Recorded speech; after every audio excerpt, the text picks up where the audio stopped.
कहानी की शुरुआत में हम एक रिटायर्ड फौजी जेम्स राइट को देखते हैं, जो इस वक्त जापान के एक मार्शल आर्ट स्कूल में अचानक से घुस गया। उसका मकसद है अपने पुराने दुश्मन को ढूंढना, लेकिन शुरुआत से ही सब कुछ बिगड़ रहा था। जिस आदमी को वह ढूंढ रहा है, वह इस वक्त के स्कूल के मास्टर का बाप है। इस मार्शल आर्ट स्कूल का मास्टर एक इज्जतदार आदमी है, जो अपने परिवार की शान में कुछ नहीं सुन सकता। अपने बाप की बेइज्जती सुनकर उसने अपने स्टूडेंट्स से कहा कि इस अमेरिकन को तुरंत मार डालो, लेकिन प्लान उल्टा पड़ गया। जेम्स कोई मामूली सा फौजी नहीं है, वो बहुत ही जबरदस्त फाइटर है। उसने बिजली की रफ्तार से सबको एक एक करके ढेर करना शुरू कर दिया। सन से समझ गया कि यह कोई आम आदमी तो नहीं है। उसने अपने आदमियों को रोका और पूछा कि तुम यहाँ क्यों आए हो। इसका जवाब मिलने से पहले कहानी पीछे चली गई। साल 1942 में जापानी फौज इस वक्त एक कैंप बना रही थी, जिसे मार्च ऑफ डेथ कहा जाता था। पूरे साउथ ईस्ट एशिया पर कब्जा करने का यह एक हिस्सा था। इस वक्त दूसरा विश्व युद्ध चल रहा था और जेम्स इस वक्त अपने मरे हुए दोस्त के पास बैठा था, जिसका शरीर उसने खुद ही दफनाया था। अगली सुबह जापानी फौजी जंगल में दुश्मनों को ढूंढने लगे। जेम्स ने उनके पास ही छुपकर एक पत्थर फेंका, उनका ध्यान भटकाने के लिए, और फिर अचानक से हमला कर दिया। एक फौजी को मार दिया और एक माइन उड़ा दी। कुछ पलों के लिए उसे लगा कि वह जीत रहा है, पर जंगल में जितनी उसने सोची थी उससे कहीं ज्यादा बड़ी फौज है। वह भागता हुआ पेड़ों के बीच से निकला, पर जल्दी ही पकड़ा गया। कमांडर ने कहा कि इसे मारो मत, जिंदा पकड़ो, इसे कैंप ले चलो। गेट से घुसते ही सबका ध्यान उस पर चला गया। कर्नल तुरंत समझ गया कि यह कोई आम बंदा नहीं है, यह ब्रिटिश एयरफोर्स का कमांडर रह चुका है। कैंप में बंद फौजियों के अंदर एक बड़े अफसर को देखकर हौसला ना आ जाए, इसलिए कर्नल ने कहा कि इसे चुपके से मार दो। पहले तो लगा कि जेम्स हार मान गया, पर जैसे ही तलवार चली वह बच गया। अपनी जबरदस्त लड़ने की तकनीक से उसने 3 गार्ड्स को मार दिया और फिर जंगल की तरफ भाग गया। जल्द ही उसे क्रैश हुए प्लेन का कबाड़ मिला, लेकिन वह वहां भी ज्यादा देर तक छुप नहीं पाया। वह वहां से भाग ही रहा था कि तभी उसका पैर छुपे हुए जाल में पड़ गया। उसे दोबारा पकड़कर फौजी उसे वापस कैंप में ले आए। कर्नल ने उसका डॉग टैग खींच लिया और उसकी कमर के नीचे एक मेडल मिला, जो कि युद्ध के दौरान जबरदस्त बहादुरी के लिए मिलता है। कर्नल यह देखकर इंप्रेस हो गया और कहा कि इसे अभी मत मारो, इसे बिल्डिंग के नीचे वाली जगह में ले जाओ और आराम करने दो। पर यह सुकून ज्यादा देर तक नहीं रहा। अगली सुबह वो उसे एक और लड़ाई में भेजने वाले थे, जिसमें उसका मरना पक्का है। रात में एक गार्ड ने कहा कि इसे सोते हुए ही मार देते हैं, लेकिन कर्नल ने मना कर दिया। वह चाहता था कि यह पूरा कैंप देखे कि उसका हुक्म ना मानने का अंजाम क्या होता है। जेम्स एक छोटे से सेल के अंदर बंद था, जहां उसे कुछ और बंदी मिले। उनमें ज्यादातर अमेरिकन्स थे। उनमें से एक ने अपना नाम गैब्रियल बताया। उन्होंने पूछा कि ब्रिटिश आर्मी यहां आएगी हमें बचाने, लेकिन जेम्स इस पर चुप रहा। उन्होंने सुना था कि पहले यहां पर वियतनामी कैदी भी थे, लेकिन आर्मी के वहां पहुंचने से पहले सबको मार दिया गया। जेम्स ने याद किया कि जब उनका स्क्वाड वहां पहुंचा तो उनका जहाज दुश्मन की भारी गोलीबारी की वजह से क्रैश हो गया, लेकिन इस सब में वह बच गया। कुछ देर बाद जेम्स ने बताया कि इस एरिया में तैनात सारे पायलट मारे जा चुके हैं, मतलब अब कोई रेस्क्यू नहीं हो सकता। इस जापानी जेल के अंदर रूल बहुत सख्त हैं। फिर भी उसने सोच लिया कि यूं हार तो नहीं मानूंगा।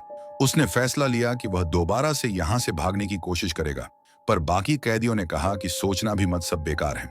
यह कैंप एक आइलैंड पर बना हुआ है। हर तरफ वॉच टावर और पहरा देने वाले लोग हैं।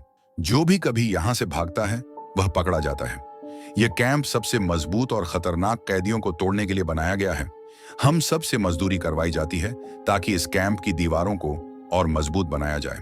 थोड़ा ऊपर एक और कैंप है, जिसका नाम है मार्च ऑफ डेथ।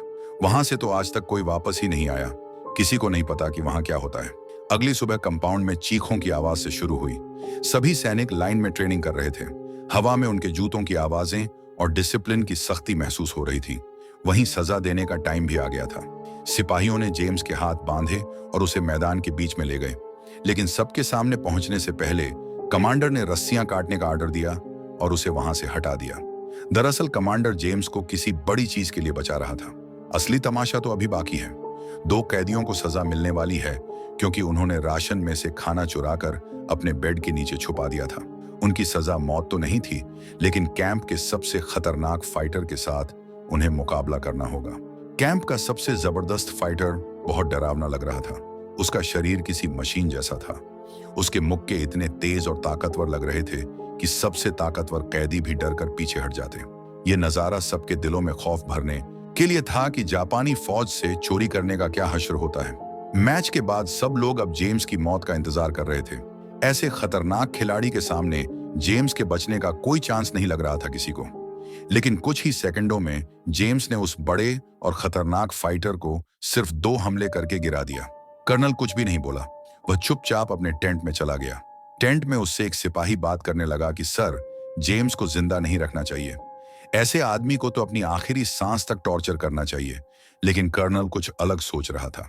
उसकी आंखों में दुश्मन की ताकत के लिए थोड़ी इज्जत तो थी, लेकिन उसने वादा किया कि जेम्स का समय भी जल्द ही आएगा। बाद में जेम्स की मुलाकात कैप्टन कॉलिंस से हुई। कॉलिंस उसका लड़ने का तरीका देखकर हैरान हो गया। जब सब जश्न मनाने के लिए ड्रिंक्स लेने लगे तो दाढ़ी वाला कैदी अपनी बनाई हुई शराब लाया, जो इतनी तेज थी कि गले को आग की तरह जला रही थी। लेकिन मूड हल्का होने से पहले ही जापानी फौजी वहां आ गए। उन्होंने जेम्स को कर्नल के टेंट में बुलाया। टेंट के अंदर एक जवान नर्स सामान रख रही थी। जेम्स और नर्स ने एक पल के लिए एक दूसरे को देखा। उन्होंने कुछ कहा नहीं, पर महसूस जरूर किया। फिर कर्नल ने कहा कि मैंने तुम्हें तारीफ करने के लिए नहीं बुलाया।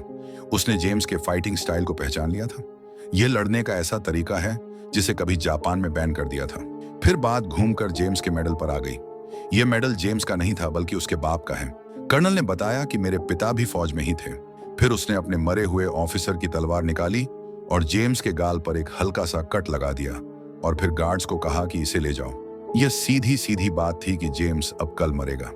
अगली सुबह कर्नल एक और फाइट अरेंज कर रहा था।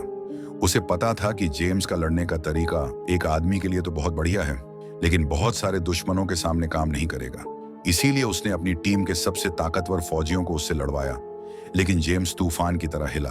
1 मिनट के अंदर अंदर उसने तीनों को गिरा दिया। वह चाहता तो अपने आखिरी वार से उन्हें खत्म भी कर सकता था, लेकिन जेम्स रुक गया। उसने उन्हें मारा नहीं। कर्नल फिर से बिना कुछ बोले टेंट में चला गया। बाद में जब जेम्स के साथ ही उन जापानी फौजियों का मजाक उड़ा रहे थे, तो जेम्स ने कहा कि वह फौजी कोई डरपोक नहीं थे। वह बस अपने कमांडर के ऑर्डर्स फॉलो कर रहे थे, बिल्कुल हमारी तरह। उसकी यह बात सुनकर सब चुप हो गए। कुछ देर बाद कैंप में गोली चलने की आवाज गूंज उठी। कर्नल ने तीनों हारे हुए फाइटर्स को मरवा दिया था। वह सबको दिखाना चाहता था कि यहां दया की कोई जगह नहीं है। गैब्रियल और कॉलिंस के घाव बढ़ रहे थे। जल्दी ही उन्हें उस कैंप में भेजा जाएगा जहां से कोई वापस नहीं आता। समय कम था तो जेम्स ने एक खतरनाक प्लान बनाया। उसने वॉच टावर के ऊपर रेडियो देखा था। अगर वह रेडियो तक पहुंच गया तो वह किनारे से ब्रिटिश फोर्सेस को सिग्नल दे सकता है। उस सिग्नल के मिलते ही ब्रिटिश फौज उन्हें बचाने जरूर आएगी। तो प्लान बनाया गया कि अगली काम की शिफ्ट में कैदी शोर शराबा मचाएंगे। चीख पकार होने लगी। सभी गार्ड दौड़कर वहां आए। टावर वाला सिपाही भी नीचे उतर आया। जेम्स टावर की तरफ दौड़ा और ऊपर चढ़ गया। उसने रेडियो तोड़कर निकाल लिया और सैंडबैग्स के पीछे छुप गया। जैसे ही वह निकलने लगा तो नर्स ने उसे देख लिया। कुछ देर बाद एक सिपाही नर्स के ऊपर डोरे डालने लगा, जिस पर नर्स ने उसे मना किया कि मैं यह सब नहीं चाहती। जिसके बाद उसने नर्स को जोरदार थप्पड़ मारा, लेकिन काफी पूछताछ के बाद भी नर्स ने जेम्स के बारे में कुछ नहीं बताया। अपने सोने की जगह पर वापस आकर जेम्स ने रेडियो छुपा दिया। सबने फैसला किया कि अभी सिग्नल नहीं भेजना, सिर्फ सुनना है। शायद उन्हें ब्रिटिश या अमेरिकन सिग्नल मिल जाए। लेकिन अगली सुबह खतरा उनके दरवाजे पर पहुंच गया। कर्नल ने एक इमरजेंसी मीटिंग बुलाई। वह पता लगाना चाहता था कि किसने भागने की कोशिश की है। जेम्स ने एक कैदी को बेहद घबराता हुआ देखा और रात को बड़े प्यार से उससे बात की। उस कैदी ने बताया कि बॉर्डर के बिल्कुल कोने पे एक छोटी सी जगह है। वहां पर मैंने एक खुफिया होल बना रखा है। मैं धीरे धीरे उसे बड़ा कर रहा था ताकि निकल जाऊं यहां से। अब तो जेम्स ने भागने का फैसला कर लिया। रात को उसने अपना बेड ऐसे बना दिया कि कोई मुंह ढक के सो रहा है और चुपचाप निकल गया वहां से। दाढ़ी वाले उस फौजी ने भी उसकी मदद की। कई महीनों बाद उसने कैंप की दहलीज के बाहर कदम रखा। उसी वक्त एक गार्ड इंस्पेक्शन करने आया और देखा कि जेम्स गायब है। लेकिन दाढ़ी वाले आदमी की आंखों में देखकर वह कुछ नहीं बोला और चला गया। जंगल से होते हुए जेम्स किनारे तक पहुंच गया। अब रेडियो के अंदर उसे अचानक से अमेरिकन सेना का खुफिया कोड सुनाई दिया। मतलब कि अमेरिकन फौज आसपास ही है, शायद हमला करने की तैयारी में। वहीं उसे वह क्रैश हुआ प्लेन भी मिल गया जो उसने पहले देखा था। प्लेन के पास एक मेटल हुक भी पड़ा था, जिसे देखकर जेम्स के दिमाग में एक नया आइडिया आया। फिर जेम्स चुपके से उसी जगह से होते हुए अपने कमरे में वापस चला गया। अगली सुबह जेम्स ने अपने सभी साथियों को बुलाया और बताया कि उसने क्या देखा। रेडियो पर जो आवाजें आई थीं, वह नवाजो भाषा में थीं, जिसे सिर्फ अमेरिकन फौज इस्तेमाल करती है। इसका मतलब कि अमेरिकी फौजी पास ही हैं। जेम्स ने उन्हें एक और चीज बताई। जंगल में उसे ग्लाइडर जैसा साफ सुथरा हवाई जहाज मिला है। अगर वह किसी गुजरते हुए प्लेन से ग्लाइडर को जोड़ पाए तो वह हवा में उड़कर उन्हें सुरक्षित ले जा सकता है। यह प्लान पागलपन जैसा लग रहा था, लेकिन उनके पास खोने को क्या ही था। उन्हें यह छोटी सी उम्मीद भी मंजूर थी। सब लोग खतरा होने के बावजूद मदद करने के लिए तैयार हो गए, पर उनकी उम्मीद ज्यादा देर तक नहीं टिकी। सिपाही आ गए और जेम्स को कर्नल के सामने ले जाया गया। कर्नल ने खुद भी नवाजो लैंग्वेज को सुन लिया था और वह चाहता था कि जेम्स उनके लिए इसे ट्रांसलेट करें। पर जेम्स ने बताया कि यह अमेरिकन फौज इस्तेमाल करती है। मैं ब्रिटेन से हूं और अगर पता होता भी तो मैं अपने साथियों को धोखा नहीं देता। इस बात से कर्नल गुस्सा हो गया। उसने सिपाहियों से कहा कि जेम्स को बांधकर पीटते रहो जब तक वह घुटनों पर न गिर जाए। हर एक डंडा जोर से लगना चाहिए। अब टेंट में दर्द की आवाजें गूंजने लगी। जब जेम्स गिर गया तो गार्ड्स उसकी रस्सी काटकर उसे मुक्कों से मारने ही वाले थे कि तभी जेम्स ने अपना असली प्लान शुरू कर दिया। उसने अपनी बची हुई ताकत से एक गार्ड को मारकर नीचे गिरा दिया, बिल्कुल कर्नल के सामने। कर्नल ईटो के सिपाही कैसे एक अकेले आदमी के सामने हार गए, यह कर्नल को बहुत बड़ी बेइज्जती लगी। गुस्से में आकर वह कैंप के बीच में गया और कुछ वर्कर्स को वहीं मार दिया। उसने कहा कि अब बाकी लोग मौत से भी बुरी जिंदगी जींगे। इतना दर्द सहने से जेम्स बेहोश हो गया। 2 दिन बाद जब उसे होश आया तो वह दवाखाने में पड़ा था। कर्नल ने आर्डर दिए थे कि उसे जिंदा रखो। उसके जख्मों का इलाज वही जवान नर्स कर रही थी जिसका नाम है टेरेसा। वो 3 महीने से कैंप में काम कर रही थी, खुद भी बाकी कैदियों की तरह फंसी हुई थी। जेम्स उससे कुछ पूछने ही वाला था कि तभी एक सिपाही वहां आ गया और दोनों को अलग कर दिया। रात को जेम्स बेड पर अकेला पड़ा रहा। अचानक गोलियां चलने की आवाजें आईं। उसने आंखें खोली तो एक चाकू उसके मुंह के पास चमक रहा था। कर्नल ईटो एक और आदमी को सबके सामने मार रहा था, सबको और डराने के लिए। यह एक बेहद दर्दनाक मंजर था। पर इस दौरान जेम्स को समझ आ गया कि कर्नल का असली इरादा क्या है। ईटो जेम्स को चुपके से मारना नहीं चाहता। हर एक मुकाबला, हर एक लड़ाई एक मौका है ताकि वह जेम्स को एक बराबरी की लड़ाई में मारे, बिल्कुल उसी तरह जैसे उसके टीचर ने उसे सिखाया था। जेम्स थोड़ा थका हुआ था पर उसके हौसले बुलंद थे। उसने कहा कि अगर यह तुम्हारे बेस्ट फाइटर थे तो मैं पक्का घर वापस जिंदा ही जाऊंगा। कर्नल के चेहरे पर शिकन तक नहीं आई। उसने वार्निंग दी कि अगर जापान हारा तो कैंप का एक भी आदमी जिंदा नहीं बचेगा। इसके बाद जेम्स अपने साथियों के पास लौट आया। उसके दोस्तों ने बताया कि सुबह अमेरिकन प्लेन्स आए थे। उन्होंने हजारों पर्चे गिराए हैं। इन पर्चों के अंदर जापानी फौजियों को वार्निंग थी कि अमेरिकन आर्मी उनकी हर चाल को देख रही है और कैदियों के साथ जो बुरा बर्ताव हो रहा है वह भी देखा जा रहा है। जैसे ही लड़ाई खत्म होगी तो इंसाफ किया जाएगा। लेकिन जेम्स को इस सब से कोई फर्क नहीं पड़ा। उसने बताया कि ईंटो कभी सरेंडर नहीं करेगा। अगर जापान हार भी गया तो वह यहां मौजूद सबको मार देगा। सभी चुपचाप सुनते हुए सोच रहे थे कि कहीं वक्त ऐसे ही ना निकल जाए। रात के वक्त गैब्रियल जंगल में ग्लाइडर चेक करने गया। वापस आते हुए उसकी मुलाकात जेम्स से हो गई। उनके कमरे तक जाने वाला सीधा रास्ता बंद कर दिया गया था, तो वह दोनों छुपकर साइड से जाने लगे। लेकिन एक गार्ड ने उन्हें देख लिया। उसके साथ लड़ाई में उन्हें गार्ड को मारना पड़ा, वरना वह पकड़े जाते। आवाज सुनकर एक और अफसर आया। जेम्स ने उस आदमी को मारने की बजाय उसे छोड़ दिया। उस अफसर ने दोनों को चुपके से उनके कमरे तक वापस भेज दिया, लेकिन फिर जाकर गार्ड्स को बता दिया कि एक गार्ड का मर्डर हुआ है। यह सुनते ही सभी फौजी कैदियों के कमरे में घुस गए। कैंप में खामोशी फैल गई। कर्नल ने सुबह तक फैसला किया कि असल कातिल को खोजना ही पड़ेगा। अपने साथियों को बचाने के लिए जेम्स ने आगे आकर कहा कि मैंने मारा उसे। कर्नल ने इस बात का सबूत मांगा। उसने जेम्स से कहा कि तुम अपनी तकनीक को एक कैदी के ऊपर इस्तेमाल करो। लेकिन जब उस कैदी ने कहा कि मैं यह नौटंकी नहीं करने वाला, तो गार्ड्स ने सीधा उसके सर में गोली मार दी। फिर कैप्टन कोस को गार्ड के साथ मुकाबला करने के लिए भेजा गया। उसने भी सबको हरा दिया। सभी कैदियों को जानवरों की तरह उनके कमरे की तरफ धकेल दिया गया। जेम्स फिर से कर्नल के सामने खड़ा था। जेम्स ने उसे डरपोक बुलाया और कहा कि मुझसे मुकाबला कर, अगर हिम्मत है तो। कर्नल ने अपने सर से मारकर जेम्स को चोट पहुंचाई और उसे बाहर फेंकवा दिया। उसी रात जेम्स और गैब्रियल सच में भाग गए। जंगल से होते हुए वह किनारे की तरफ निकल पड़े ताकि अमेरिकी फौज से कांटेक्ट कर सकें। वह मिलकर अलग अलग भाषाओं का इस्तेमाल करके बात कर रहे थे ताकि जापानी फौजियों को समझ में ना आए। उनका प्लान बहुत सीधा था। एक सिग्नल भेजने के लिए रॉकेट चुराओ, उसे हवा में फायर करो ताकि प्लेन को उनकी लोकेशन का पता चल जाए। प्लेन से ग्लाइडर को जोड़ दिया जाए और ग्लाइडर के जरिए वह लोग आइलैंड से उड़ जाएं। यही था इकलौता तरीका वहां से बचकर निकलने का। जब वह कैंप में अपने कमरे में वापस आए तो सब कुछ सूना सूना सा था। कमरा एकदम खाली था और लाइटें बंद।